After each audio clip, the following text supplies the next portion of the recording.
उठो जागो जब तक लक्ष्य की प्राप्ति ना हो जाए। ये कथन स्वामी विवेकानंद का है।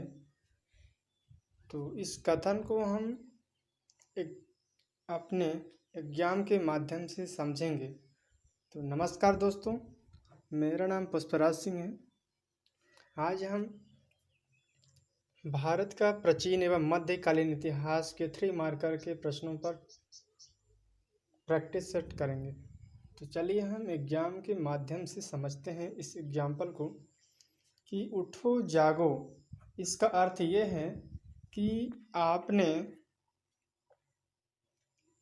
एग्ज़ाम को नोटिफिकेशन आने के बाद तैयारी करना स्टार्ट किया या फिर उनके इंतज़ार में आप लोगों ने वेट किया। तो आप लोगों को बता दूं कि एक एग्ज़ाम की तैयारी करने का सही समय है नोटिफिकेशन से पहले आप लगातार अपने पढ़ाई को जारी रखें, तभी आप लोग एक बेहतर से बेहतर सफलता को हासिल करने में सफल होंगे। तो चलिए दोस्तों, हम इस प्रैक्टिस सेट को प्रारंभ करते हैं। ये 3 मार्कर के प्रश्न हैं। इसमें बता दूं कि चाहे एमपीपीएससी प्री हो या मेंस हो, इससे दोनों को लेकर चलना है, तभी आप अपने समय और टारगेट के अनुसार एग्ज़ाम को सफल बनाने में अहम योगदान होंगे। क्योंकि जब हम अक्सर एग्ज़ाम देने जाते हैं तो शेर की तरह जाते हैं, लेकिन जब एग्ज़ाम हॉल से बाहर निकलते हैं तो हमारा माइंड गिरगिट की तरह रंग बदल देता है। क्यों? इसका कारण क्या है कि आप लोगों ने परीक्षा को उससे नोटिफिकेशन पर इंतज़ार किया, उसके सिलेबस पर इंतज़ार किया। इस कारण आप लोग अच्छे से प्रैक्टिस नहीं कर पाए। इसी वजह से आप लोग एग्ज़ाम हॉल में उतना कॉन्फिडेंस नहीं आ पाता है। तो पहला प्रश्न हम लेते हैं। सरहिंद का युद्ध, ये भारत का इतिहास से संबंधित है। ये बताना है, 3 मार्कर में है कि सरहिंद का युद्ध कब हुआ, इनका स्थान कहाँ है, किनके बीच हुआ, परिणाम क्या निकला। यही ये 3 मार्कर के लिखने का स्ट्रेटजी है। तो पहले हम बताएंगे कि 22 जून 1555 में ये सरहिंद नामक स्थान पर हुआ है। किनके बीच? ये सिकंदर और हुमायूं के बीच लड़ा गया है और इनका परिणाम निकला है कि मुगल पुनः विजय हो जाते हैं और अपनी राज्य की स्थापना करते हैं। अगला प्रश्न आ जाता है गांधार शैली। गांधार शैली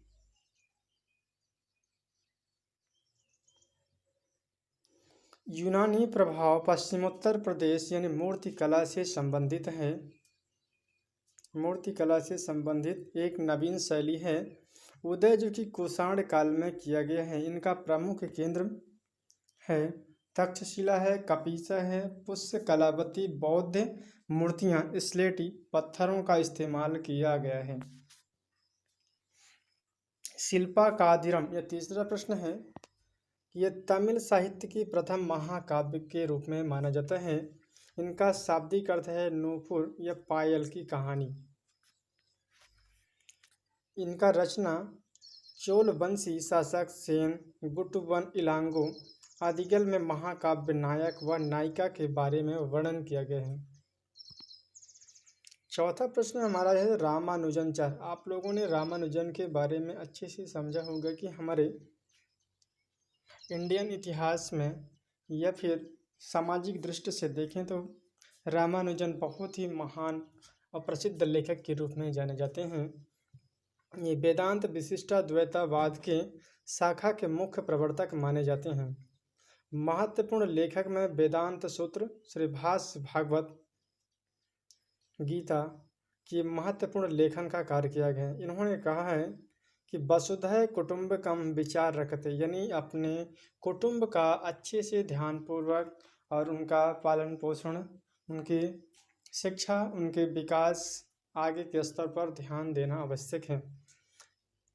इनकी जयंती वर्तमान में मनाई गई है कि 1000वीं जयंती समानता त्यौहार के रूप में मनाए गए हैं। हैदराबाद में इनकी विशाल प्रतिमा स्टैच्यू ऑफ इक्वालिटी है। ये सभी त्रिमार्कर में लिखा जाएगा। नेक्स्ट प्रश्न है 5वां कि बन्नी हट्टा का युद्ध। बन्नी हट्टा का युद्ध जब भी आता है तो यही बताना है। पहला उनका तिथि बताना है, स्थान है, किनके मध्य है। ये 25 जनवरी 1565 में ये विजयनगर साम्राज्य व अहमदनगर, विजयगढ़, गोलकुंडा और बिहार में युद्ध लड़ा गया है। इनका परिणाम क्या निकलता है कि विजयनगर साम्राज्य पराजय होती है। नेक्स्ट प्रश्न है रानी दिद्दा जो कि 958 से लेकर के 1003 ईस्वी में कश्मीर की शक्तिशाली महिला शासिका के रूप में उभरती हैं। रानी दिद्दा जो कि लोहार वंश की राजकुमारी, उत्पल वंश की शासिका है। इनका शासनकाल कहाँ पर वर्णित है कि कल्हड़ के राज तरंगड़ी में मिलता है। नेक्स्ट प्रश्न है कि फतेहपुर सीकरी यह मुगल सम्राट अकबर द्वारा बसाया गया राजधानी है। 1572 में गुजरात विजय में अकबर ने फतेहपुर सीकरी विजय नगरी हासिल किया है। निर्णायक दीवान ए ख्यास बुलंद दरवाजा इन्होंने निर्माण करवाया है। नेक्स्ट प्रश्न है कि पांचाल के बारे में समझा होगा कि ये महाभारत वंश की ये कहानियाँ हैं। तो पांचाल जो है ये प्राचीन भारत के 16 महाजनपदों में एक था। उत्तरी हिमालय भाबर क्षेत्र से दक्षिणी चमर्णवती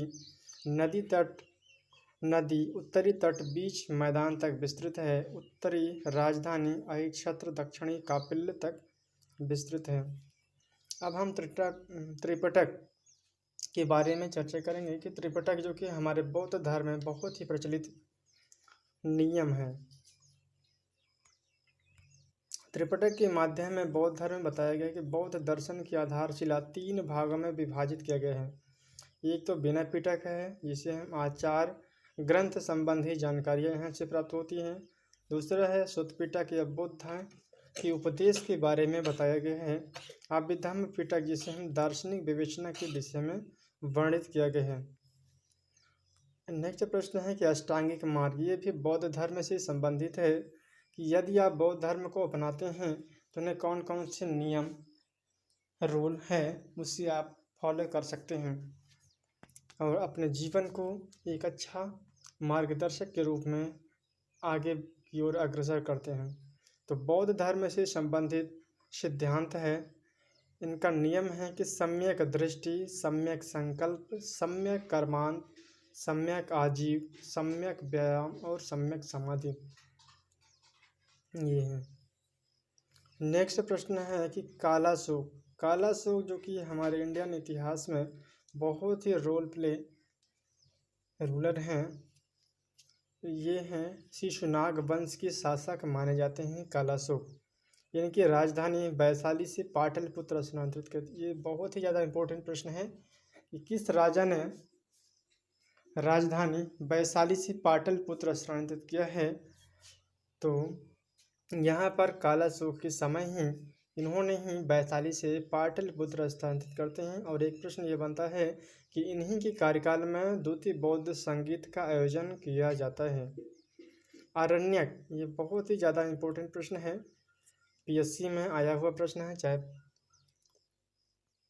मेंस हो या फिर प्री हो। आरण्यक जो कि वेदों का गद्य वाला खंड है। आरण्यक ये आरण्यक वन में लिखा गया पुस्तक है। प्रमुख आरण्यक ग्रंथ हैं ऐतरेय और छांदोग्य हैं। जूनागढ़ जो कि शक शासक रुद्रदामन से संबंधित है। जूनागढ़ जो कि संस्कृत भाषा में लिखा गया पहला विस्तृत अभिलेख माना जाता है। जूनागढ़ जो कि शक शासक रुद्रदामन से संबंधित है। शक संस्कृत भाषा में लिखा गया पहला विस्तृत अभिलेख है। सुदर्शन झील के जीर्णोद्धार का विवरण प्राप्त करता है। कर्ण वंश जो कि ये इनके संस्थापक माने जाते हैं। वासुदेव को शुंग वंश के उपरांत मगध में शासनकर्ता वंश के रूप में जाना जाता है। इन प्रमुख शासक के रूप में हैं सुशर्मा और नारायण है। संगम वंश का कार्यकाल संकलित साहित्य संगम साहित्य कहलाया है। इनकी भाषा जो कि तमिल है। कुराल लेखक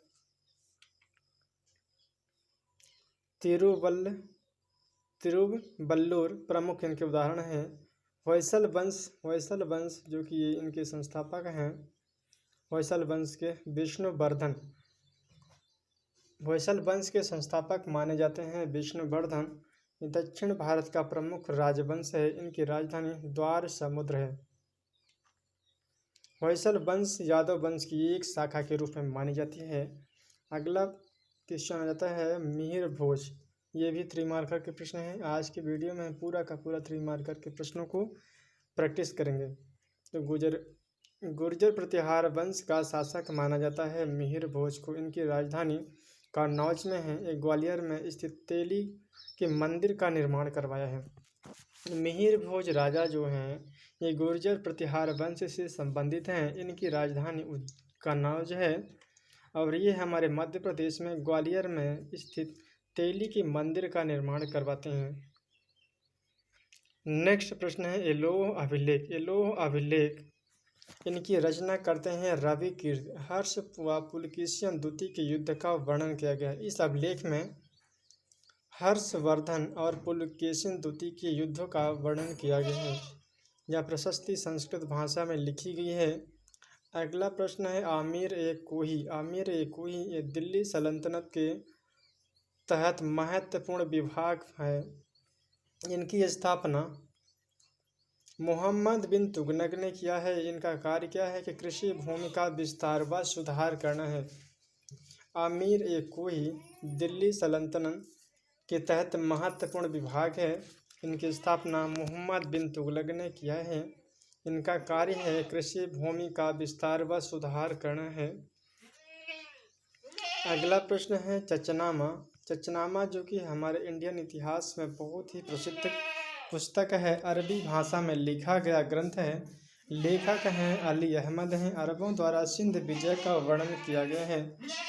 नेक्स्ट प्रश्न है अष्टप्रधान जो कि मराठा शासक शिवाजी की 8 मंत्रियों की सलाह परिषद है।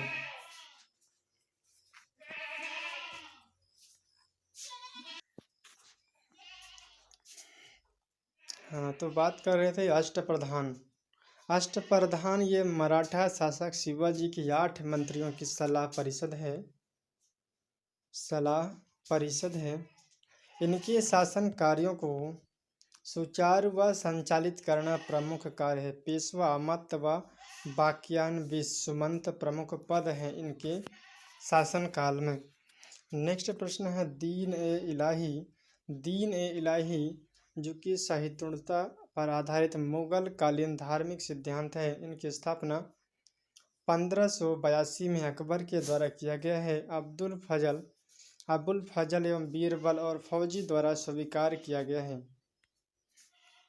नेक्स्ट प्रश्न है रजनामा जो कि महाभारत की फारसी अनुवाद किया गया है। इनके शासनकाल जो कि अकबर के समय अनुवादक हैं बदायूनी नकीब खां व अब्दुल कादिर हैं। अगला प्रश्न है टोडरमल जो कि मुगल बादशाह अकबर की वित्त मंत्री के रूप में विख्यात हैं। इन्होंने भू राजस्व हेतु दहसाला बंदोबस्त लागू किया है। अकबर के 9 रत्नों में शामिल किया गया है। नेक्स्ट प्रश्न है नील आंदोलन जो कि हमारे उत्तर भारत से संबंधित है। बंगाल कृषकों द्वारा किया गया आंदोलन 1859 से लेकर के 60 तक विस्तृत है। इनके नेता हैं दिगंबर विश्वास व विष्णु विश्वास हैं। दीनबंधु मित्र में अपनी पुस्तक नील दर्पण में इनका वर्णन किया गया है। नेक्स्ट प्रश्न है कि औद्योगिकरण के परिणाम क्या निकले हैं। तो भारतीय हस्तशिल्प व दस्तकारी वर्ग का पतन हो गया है। जब भी औद्योगिकरण होता है, मशीनरों का आविष्कार होता है, तो वहाँ पर जो कि भारतीय थे वह भारतीय लोग अपना हस्तशिल्प हथकरघा पर बहुत ज़्यादा कार्य करते थे। तो उनका सीधा का सीधा उनका रोजगार खत्म हो जाता है। और इसी कारण कहा गया है इतिहास में कि भारतीय इतिहास में हस्तशिल्प तथा दस्तकारी वर्ग का पतन हो जाता है और कृषि पर जनसंख्या का दबाव बढ़ जाता है। हस्तशिल्प संबंधित केंद्रों व नगरों का पतन हो जाता है। बिल्कुल सही है। जब हमारे भारत में ये